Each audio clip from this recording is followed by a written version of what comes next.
በአዲስ አበባ የ2019 የግል መኖሪያ ቤቶች አከራይ ተከራይ አዲስ የውል እድሳት ምዝገባ ከዛሬ ሐምሌ 1 ቀን 2018 ዓ.ም ጀምሮ ይካሄዳል አለ የከተማዋ ቤቶች ልማትና አስተዳደር ቢሮ። ከዚህ ቀደም በወጣው የቤት ኪራይ ቁጥጥር አዋጅ መሰረት ለ2019 በጀት ዓመት የሚተገበረው ፍትሐዊ የቤት ኪራይ ዓመታዊ ጭማሪ ጣሪያ 11.5 በመቶ ሆኖ መጽደቁ ይታወቃል። ይህንን ተከትሎም በከተማዋ የሚገኙ የግል መኖሪያ ቤቶች አከራይ ተከራይ አዲስ የውል እድሳት ምዝገባ ከዛሬ ሐምሌ 1 ቀን 2018 ዓ.ም ጀምሮ በሁሉም ክፍለ ከተሞች በይፋ መተግበር ይጀምራል።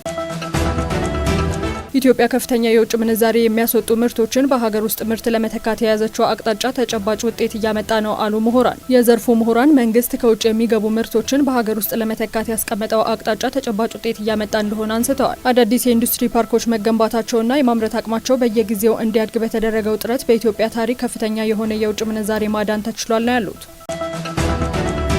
በኦሮሚያ ክልል በ2018 በጀት ዓመት መሶብ የአንድ ማዕከል አገልግሎትን ወደ 53 ማዕከላት በማስፋት ለማህበረሰቡ ፈጣንና ቀልጣፋ አገልግሎት እየተሰጠ ነው አለ የክልሉ ፐብሊክ ሰርቪስና የሰው ሀብት ልማት ቢሮ። በኢትዮጵያ የመንግስት አገልግሎት አሰጣጥ ችግሮችን በዘላቂነት እንዲቀርፍ ወደ ስራ የገባው ይህ መሶብ የአንድ ማዕከል አገልግሎት በአሁኑ ወቅት በሁሉም ክልሎች እየተስፋፋ ይገኛል። በኦሮሚያ ክልል የተጀመረው ይህ አገልግሎት በሁሉም የክልሉ አካባቢዎች ተደራሽ እየሆነ መምጣቱንና የአገልግሎት አሰጣጡን ፈጣንና ቀልጣፋ መሆኑም ተመላክቷል።